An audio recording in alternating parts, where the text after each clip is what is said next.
noon at isang magandang umaga po sa bawat isa. At muli, batiin po natin ating mga katabi ng isang magandang umaga sa iyo.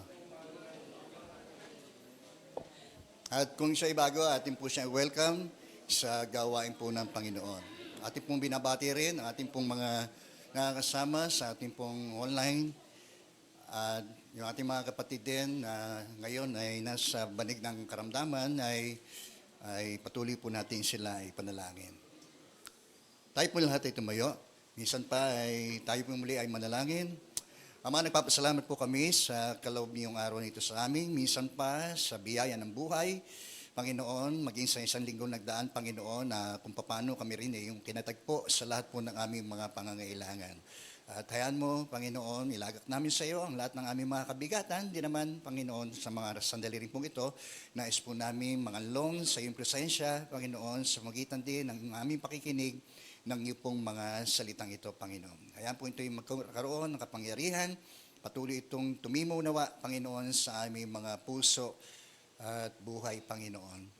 Tawarin mo rin po kami sa lahat po ng aming mga pagkukulang at kami naman po, Diyos, ay patuloy nga po ninyong itaas, Panginoon, ang landas ng aming pong pananampalataya at makita po namin patuloy ang iyong kalwalatian sa umaga pong ito. Ito po, minsan pang aming panalangin, kalakip Lord ng aming pasalamat sa ngalan po ni Jesus na aming Panginoon at aming pong tagapagligtas. Amen, amen. Sige po, tayo po yung makakaupo na. So, nice kumugatan, mensahe po ng Diyos sa umaga pong ito, the crossroad of death. Ang krus na landas ng kamatayan. Ang kamatayan, hindi mo madalas nating seryosohin. Totoo lang. Marahil nga, hindi ito madalas na sumasagi sa ating isip na tayo ay darating ang sandali na tayo po ay mamamatay. No? Marahil nga, pagpapaalala ho sa atin ukol sa kamatayan kapag tayo po ay naroon sa burulan o marahil tayo po ay nararaan sa sementeryo, ay magpapaalala ho sa atin na tayo man, minsan sa buhay po natin ay hahantong sa kamatayan. Sa buhay ng ating pagmiminister ng ating Panginoong Jesucristo, marami siyang mga kahangahangang mga encounter sa mga tao. Ilan nga po rito sa magandang mga karanasang ito ay ito pong pangyayari dito sa pagbuhay muli dito po sa kanyang kaibigang si Lazaro. Okay? Bukod doon sa kanyang mga closing disciples, yung inner circle ng kanyang mga disipulo, meron din po siyang mga kaibigan tulad ng magkakapatid na ito na taga Betania na si Lazaro, si Marta at si Maria. At marahil si Lazaro po ang kanilang bunsong kapatid na sa magkakapatid na ito ng kaibigan ng ating Panginoong Jesucristo. Hallelujah. Purihin po ang Panginoon. So, maraming mga reaksyon ang tao ukol sa paksa ng kamatayan regarding death. Ilan dito sa familiar reaction regarding death ay yung pagbibiruho ba. Lalo na yung isipin ukol doon sa impyerno, ay madalas karamihan ay inaaring biro itong impyerno. Minsan ako po ay nag-share doon sa akin pong kaibigan at gayon na lamang po yung kanyang pagbibiro na di bali na mapunta sa impyerno. Nandoon naman si paring di magkakasama kami ron. Kaya yung seriousness nito pong lugar na ito, nakasasadlakan na lahat ng mga mapapahamak, ay tila para sa kanya ay biro lang, o katang-isip lamang. So iba naman maaaring ito ay imaginative fears, na pinunla ng marami doon sa mga tao, kaya tinuturing nilang ang impyerno ay hindi totoo. Okay? Sa iba naman ay okay lang, na para bagang lahat naman tayo patutungo doon at walang dapat ipangamba at ikatakot. So, ilan naman yan sa familiar reaction regarding death. Pangalawa,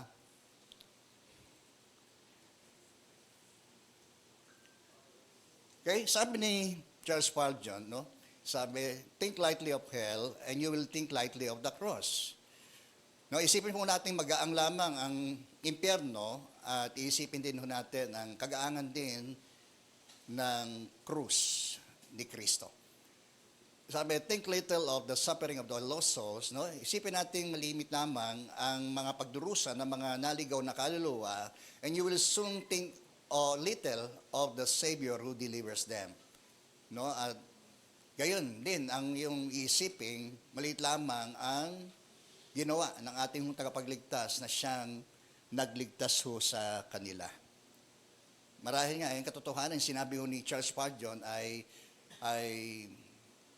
tumimunawa, no, sa ating ding isipan na wag din tayong aring biro ang ginawa ng ating Panginoon sa Kristo doon sa krus ng Kalbaryo. Sapagkat yan ang dahilan kung bakit ho siya namatay, alang-alang ho sa atin upang tayo po ay maligtas. Amen. So, gayon din, no? Huwag nating akalaing na ganun lamang kagaang ang dating nito sa atin ay magwawalang bahala ho tayo, no? Sa atin hong tagapagligtas. Next slide, natin ho doon. Another thing ay yung masking death, ugly reality. O yung pagtatakip doon sa kapangitan ng katotohanan ng kamatayan. So marami nga yung mga sinisikap ng tao na kahit doon man lamang sa pagsisilid ng ating namatayang mahal sa buhay o sino mang tao na pagandahin yung itsura ng kanilang patay. Di ba? Sa pamaraan ng pagme-makeup, di ba? Ayusin yung itsura, pero gayon pa man, hindi natin may tatatwa na yung kapangitan pa rin, no, ng kamatayan ng isang patay. Maaari yung dating sariwa, no, kaya nabubuhay, subalit pag ang tao ay patay, ay mapapansin ho natin na talagang tayo ay maputla. Tingnan mo nga akong katabi nyo.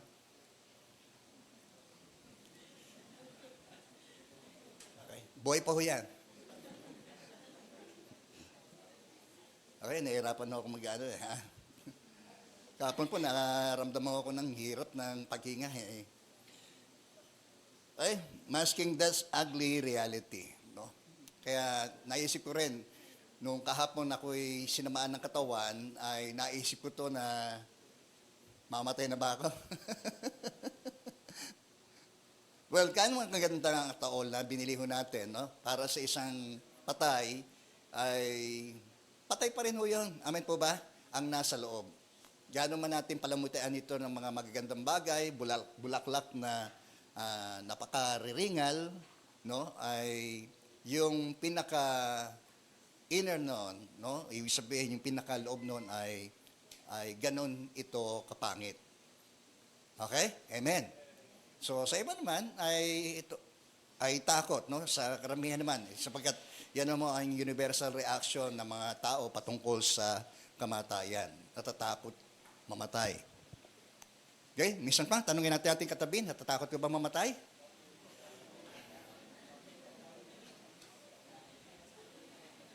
Eh, siyempre naman.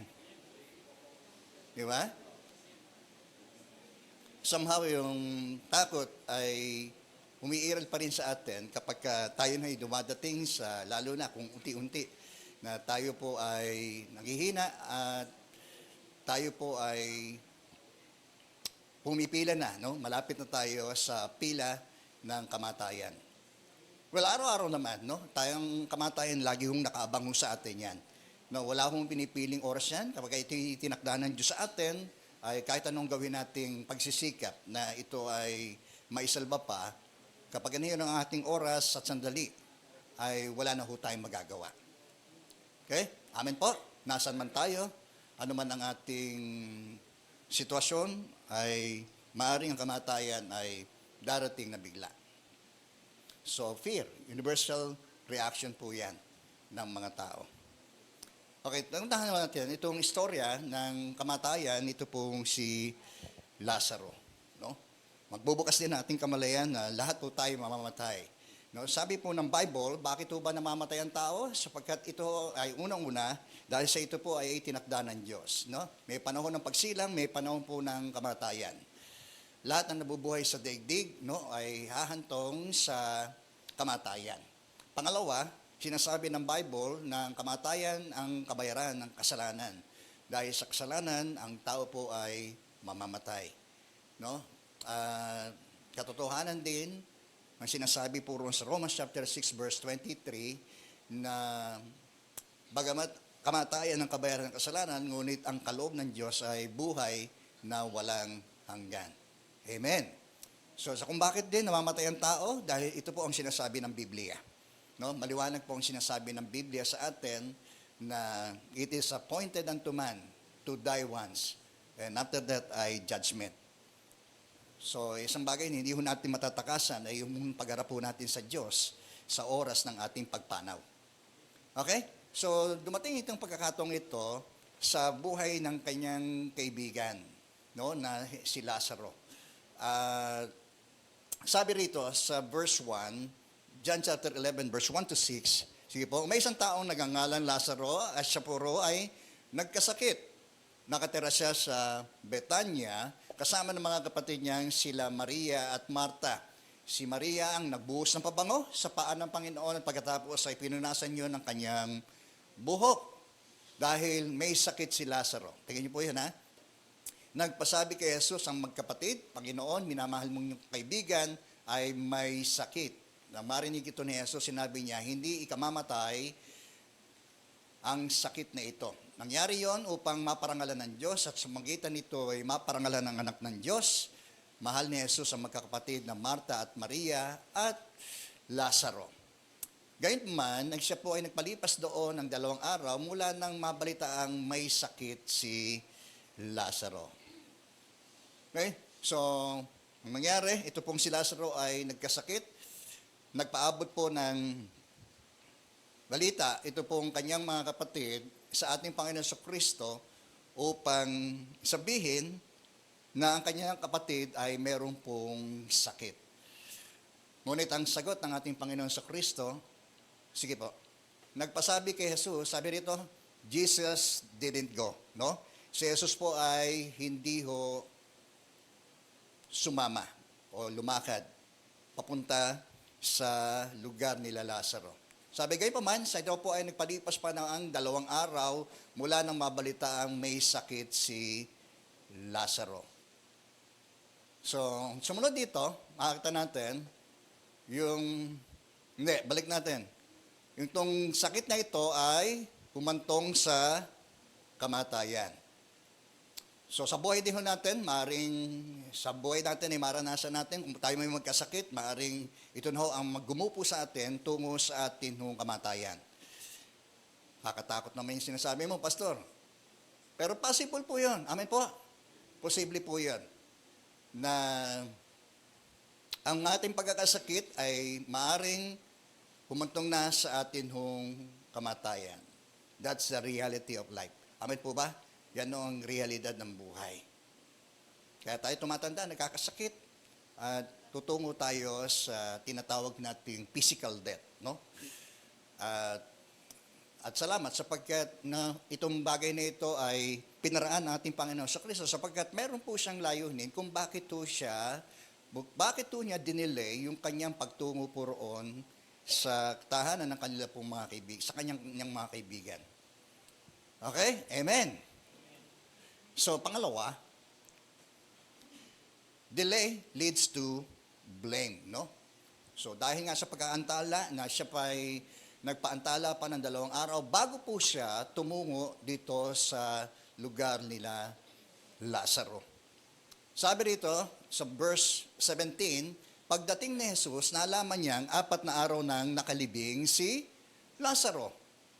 May 3 kilometro lamang layo sa Jerusalem sa Betania at maraming Hudyo ang dumalo kila Marta at Maria upang makiramay sa pagkamatay ng kanilang kapatid. Okay? marahil, no? Minsan, dyan mo rin makikita yung maraming mga taong nagmamahal sa iyo sa panahon na ikaw ay nakaburol. Okay? Nang mabalitaan ni Marta na dumarating si Jesus, sinalubong niya ito, ngunit si Maria na may naiwan sa bahay. Sinabi ni Marta, okay? So, sabi roon, delay leads to blame, no? Hindi man yung tahasang o ma-harsh na pangungusap na ito, pero yung implikasyon ng kanyang pangungusap na ito, na tila parang meron siyang ganung uri ng paninisi. Kung naroon lamang ang Panginoon, hindi sana nangyari na namatay yung kanyang kapatid. Sinabi ni Marta, sabi rito, Panginoon, kung narito po kayo, hindi sana namatay ang kapatid ko. Okay, kung titingnan natin, parang maganda naman yung kanyang sinabi, di ba? Pero kung titingnan natin sa mas malalim na kahulugan, tila parang meron siyang ganung uri ng pagsisisi o paninisi kung bakit dinelay na antala, no, yung pagdating ng ating Panginoong Jesucristo. Okay, pangalawa, gayon din si Maria. No, doon makita ho natin yan sa verse 32 na pagdating ni Maria sa kinaroonan ni Jesus, nagpatira pa siya sa paanan nito at nagsabi, Panginoon, kung narito po lamang kayo, hindi sana namatay ang aking kapatid. Tulad din ng pangungusap ng kanilang natatandang kapatid, no? Ito rin ang kanyang pangungusap ni Maria sa ating Panginoong Jesucristo. Kung naroon lamang si Jesus, hindi sana namatay ang kanyang kapatid. So bukod sa mga kapatid na ito, meron pang mga tao roon na nakikiramay, na nagsabi rin ng ganitong uri ng pangungusap. Sige po. Sabi ng mga ng iba, nagpagaling niya ang bulag.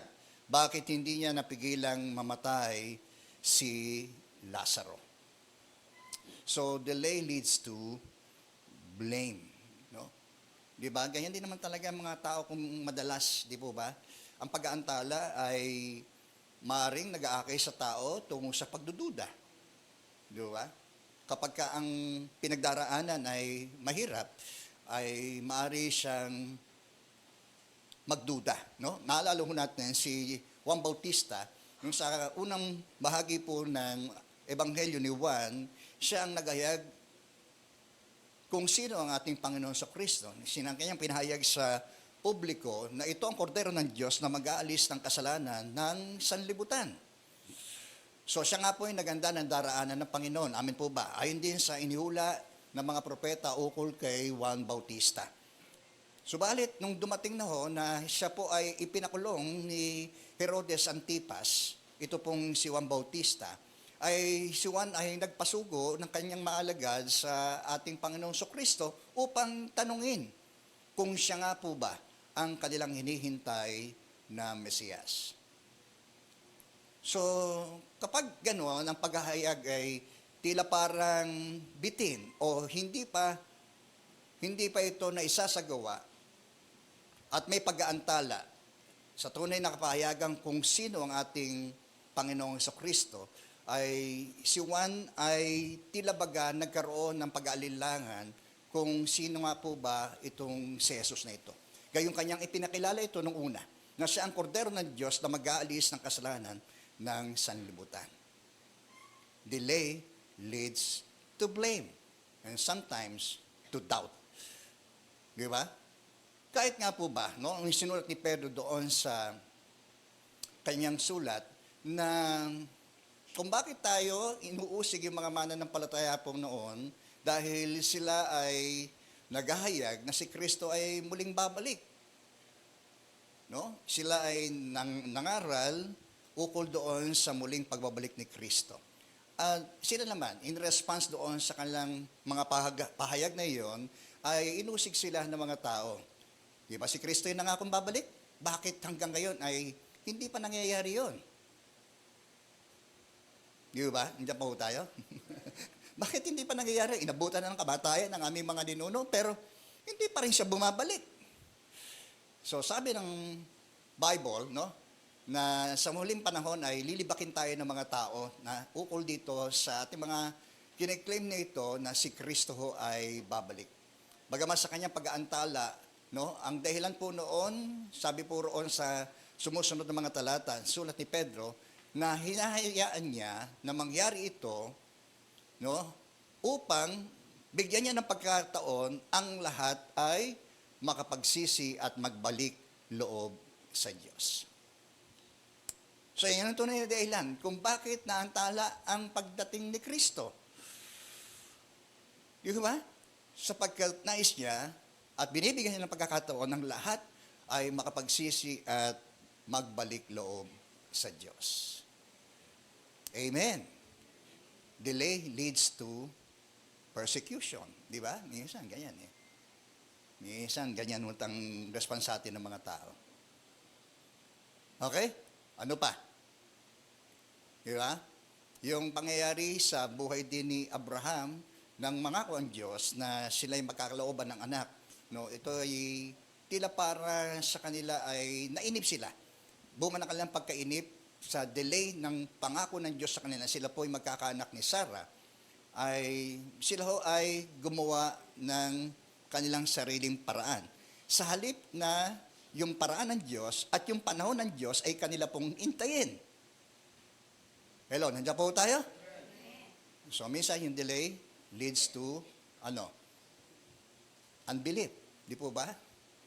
Hindi pananampalataya sa Diyos. Okay? Amen po? Kaya, so ano nangyari? So, alam naman natin, no? Magpangahanggan hanggang ngayon, yung pa rin ang pinakaugat kung bakit merong pakikipagtunggali, no? Ang mga Kristiyano sa mga hindi Kristiyano. Kung babagtasin natin yung kasaysayan ng pinag-ugatan ng paglalaban ng mga Israelita at ng mga Muslim, ay doon po nagmula ho yun. Okay? Amen po? Na nag-lead yun doon tungo sa pandaigdigang sigalutan. Okay? Dahil nainip si Abraham eh. Di po ba? Ang ginawa niya nila Sarah ay ipinasiping si Hagar. Di ba? Ganun nangyari yun eh.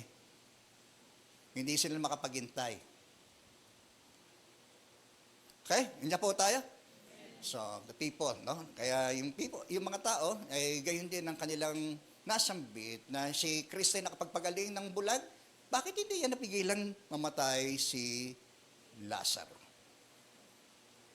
Okay? Next. So, prayer results in a miracle. Purihin po ang Panginoon. Yan ho ang nagagawa ng panalangin.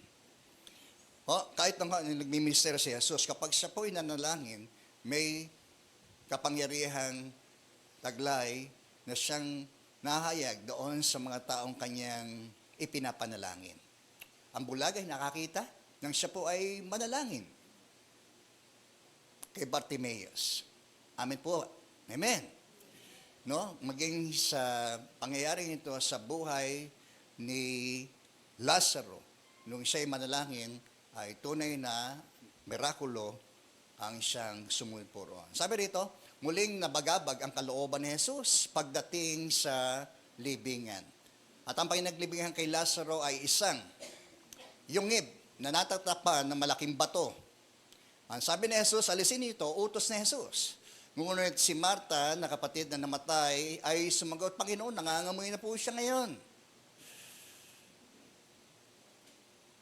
Amuyin nga natin katabi natin. Sige nga po. Pastor, 4 na araw na siyang di naliligo. Okay. Buhay siya, pero 4 na araw. Sabi niya, 4 na araw na siyang patay. So, ganun, siyempre, di-decompose na yun, di po ba? Talagang medyo nangangalingaso na si Lazaro. Ganun ang kanilang iniisip ni Marta. Sinabi ni Jesus, hindi ba sinabi ko sa iyo na kung sasampalataya ka, ay makikita mo ang kaluwalhatian ng Diyos? Amen. So, itong story nito is a story of grief. Totoo na merong kalungkutan ang istoryang ito. Napakalungkot na ikaw ay mamatayan. Di ba? Lalo pa dito sa mga magkakapatid na ito na meron silang ganung klase ng pagkamalapit sa isa't isa. Ano po? Talaga namang daramdamin, no, ng bawat isa ang pagkawala ni Lazaro. Okay? It's a story of faith, di po ba? So kung bakit nag-antala si Jesus para ang mga tao ay manalig sa kanya. Mamaya, discussin natin yun. It's also a story of hope, di ba? Ng pag-asa. Amen po ba? Yan. Mamaya, didiscussin din natin yun. So, at pag-ibig, no? Sapagkat dito, pinakita ni Jesus kung gano'n niya kamahal ang mga magkakapatid na ito. Pero tingnan natin ito, kaya inalis nila ang bato at si Jesus ay tumingala. Okay, ito yung prayer ni Jesus. Siya'y tumingala sa langit. Okay, at Ama, siya po ay sinabi niya, Ama, nagpapasalamat ako sa iyo sapagkat dinirinig mo ako at alam kong lagi mo akong dinirinig. Ngunit sinasabi ko ito dahil sa mga taong naririto upang maniwala silang ikaw ang nagsugo sa akin. Yan ang isang malaking bahagi po ng buhay ni Kristo. Bukod doon sa tinatawag po nating incarnation. Yung incarnation, yung pagkakatawang tao ni Kristo. Pangalawa, yung authentication.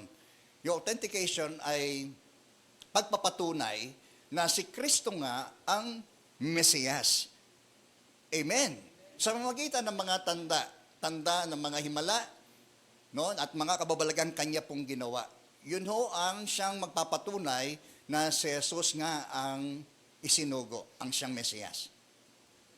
At dito, ang sinabi niya, ngunit sinasabi ko ito dahil sa mga taong naririto upang maniwala silang ikaw ang nagsugo sa akin. And the next thing, number 4, okay? Sabi rito, pagkasabi nito, sumigaw siya. Anong kanyang sinabi? Lazaro, lumabas ka. Kung tayo kaya naroon, tayo magiging saksi, no? Dito sa muling pagbuhay kay Lazaro, ano kaya ang ating magiging reaksyon? Okay? So, next. Pangapat, great changes to belief, no? Ang pagluluksa ay nabago ng paniniwala o pananampalataya. Okay. Gaya ng nangyari ngayon ay naging kahanga-hanga sa mga taong mga nakasaksi ng mga pangyayari. Sabi rito, great changes to belief. Di po ba? Minsan, katotohanan din yan eh.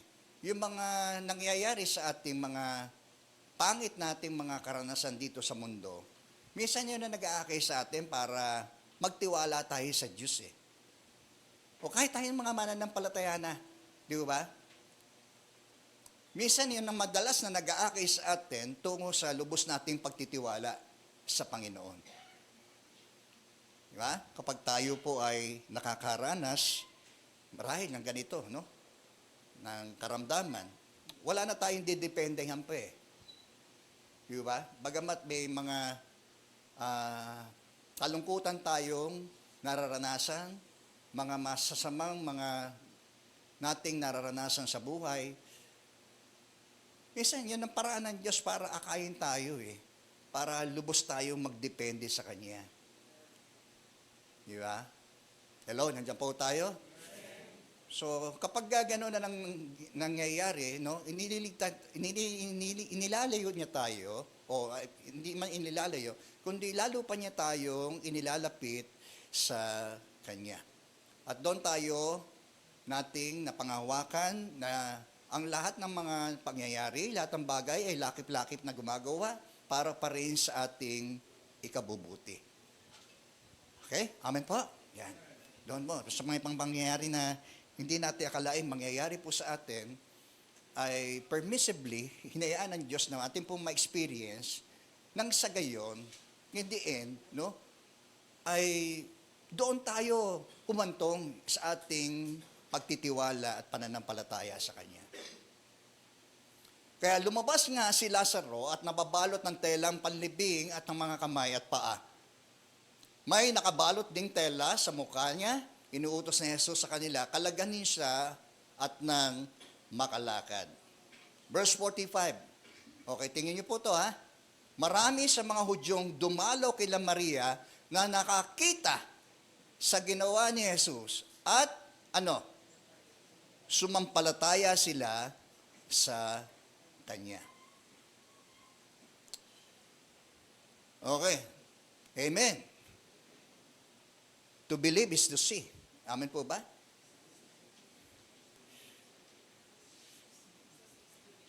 Kaya lang, dito sa senaryong ito, they have seen. That's why they believe. Di po ba? Nakita nila kung kaya't sila ay sumampalataya. So, minsan may mga kasong ganun no? Parang nagpapatunay lamang para doon sa mga taong makakasaksi at minsan maaring makapakinig ay upang sila po ay sumampalataya sa ating Panginoong Jesucristo. Purihin po ang Panginoon. Amen! Marami daw sa mga Hudyong dumalo kina Maria at nakakita ang ginawa ni Jesus ay sila ay mga nagsisampalataya. Purihin po ang Panginoon. Yun ang kagandaan nun.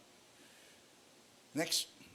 So, hantong na tayo dito sa pangako ng Panginoon na ito. And this is a promise of hope. Hindi lamang sa buhay ng mga magkakapatid ito, ng mga taong mga nakasaksi, ng pambihirang mirakulong ito ng muling pagkabuhay ni Lazaro. Kundi mismo, ito ay prelude lamang na mangyayari mismo sa kanya. Na siya ay mamamatay, ang templong ito ay gigibain, ang kanyang katawang lupa, at pagkatapos ng 3 araw, ito'y itatayong muli. Ito'y may kinalaman sa kanyang muling pagkabuhay. Okay? And Jesus promised, sabi, muling mabubuhay ang iyong kapatid. So sabi ko nga po sa inyo, this is a story of hope. No? Nasa ring atin ng pag-asa sa ating Panginoon. Amen. Glory be to God. No? Sabi doon sa Thessalonians, di po ba? Ito ang aral na tinanggap ko mula sa Panginoon. Amen. At doon sa mga nangamatay, ninyong mga mahal sa buhay, nang hindi kayo magdalamhati. Sapagkat ang katotohanan, si Jesus ay namatay. Amen po ba? At ito ho ay ating sinasampalatayanan. Hindi man natin nasaksihan yung kamatayan ng ating Panginoong Hesukristo na iyon. Ngunit dahil sa ating pananampalataya sa Kanya, na siya nga ay tunay na namatay sa krus. Hindi man natin nasaksihan yan. Sapagkat ang pananampalataya ay naniniwala tayo sa mga bagay na hindi naman natin nakikita. At nagtitiwala tayo sa mga bagay na ating inaasahan. Okay? Gayon din, siya po ay inilibing, hindi man natin nasaksihan. No? Subalit, ang mga tao rin siyang nagpatotoo na siyang nakasaksi sa kanyang paglilibing, kamatayan at paglilibing, ang siyang naggayag nitong mabuting balita na ito ng pag-asa, na siya ay muling nabuhay. Amen! Okay? So, nilagat natin ang ating pananampalataya sa isang buhay na tagapagligtas, hindi ho sa patay. Si Jesus ay hindi ho namamatay taon-taon. Amen po ba? Inililibing taon-taon at muling nabubuhay taon-taon. Si Jesus ay minsan nagkandog ng kanyang buhay at yun daw po ay sapat na. Si Kristo rin ay minsan lang inilibing at minsan din nabuhay mula sa mga patay. Amen. At yon ang siyang kumpirmasyon na ang lahat ng mga sumampalataya na ang kanilang mga kasalanan ay pinawalang sala na ng Diyos. Ang muling pagkabuhay ni Jesus na ito, ang siyang nagbigay sa atin ng tagumpay laban kay Satanas, laban sa gawa ng dyablo, laban sa sanlibutan, laban sa ating makasalanang likas. Amen. That's the victory Christ has done. Yung the greatest enemy of man, ano yun? Yung kamatayan. Yan ang dakilang kaaway ng tao. Ano? Yung kamatayan. Ginapin ni Jesus ang kamatayan upang tayo ho ay maligtas. Upang tayo po ay magkaroon ng pag-asa sa buhay na walang hanggan. Purihin po ang Panginoon. Kaya yung katiyakan, yung assurance ni Kristo sa Kanya, muling mabubuhay ang iyong kapatid. This is a message of hope para sa atin. Again din, yung mga ating mga mahal sa buhay na namayapa na, yun din ang taglay na pag-asa ng Kanyang muling pagkabuhay. Amen? Na sa pagtunog ng trumpeta, sa isang kisap mata, bababa ang Panginoon at bubuhayin muna yung mga nangamatay, ng mga sumampalataya kay Kristo. At pagkatapos tayo mga buhay pa, ng mga pagkakataon noon, kung tayo may buhay pa, ay isasama tayo doon sa mga binuhay doon sa papawirin. Napakagandang senaryo.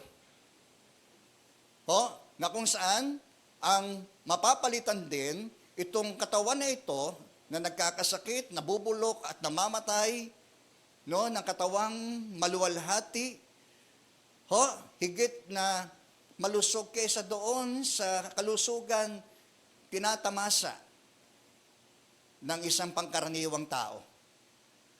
Purihin po ang Panginoon. So, itong may katawang panlangit at may katawang panlupa. Iba ang kariktang panlangit, iba rin ang karikta ng katawang panlupa. Subalit, ang plano ng Diyos sa kanyang muling pagparito, sa kanyang muling pagbuhay sa mga nangamayapa na mga sumampalataya at yung mga sumasampalataya na madatan niya na mapasama doon sa mga binuhay at makakatiling natin ng Panginoon sa magpakailan paman. Purihin po ang Panginoon. Muling mabubuhay ang iyong kapatid. Next, sabi ni Jesus.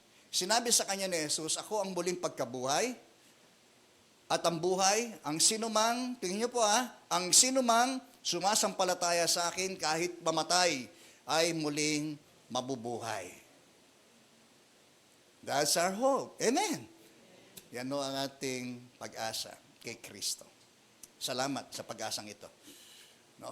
Minsan nga pagka yung nakakadama ko ng yung panghihina ng katawan, alam ko parang nagde-deteriorate na yung nararamdaman ko yun. Naniniwala ako na kaya pa akong paghimalaan ng Panginoon. Naniniwala po ako roon. Amen po. Pero maaari tayong kunin sa natural na paraan ng Diyos. Pero ang mahalaga ay taglay natin itong pag-asa na natin ito. Na kahit tayong mamatay, meron tayong pag-asa sa muling pagkabuhay. Okay? So kaibigan, wag mong hayaang biro itong mga pangusap ng Diyos na ito sa kanyang mga salita. Ito ay mensahe ng pag-asa, mensahe sa iyo upang sa ganang ating mga mananampalataya ay tayo rin ay mapabilang doon sa mga taong nagtaglay ng ganitong uri ng pag-asa sa ating Panginoong Jesucristo.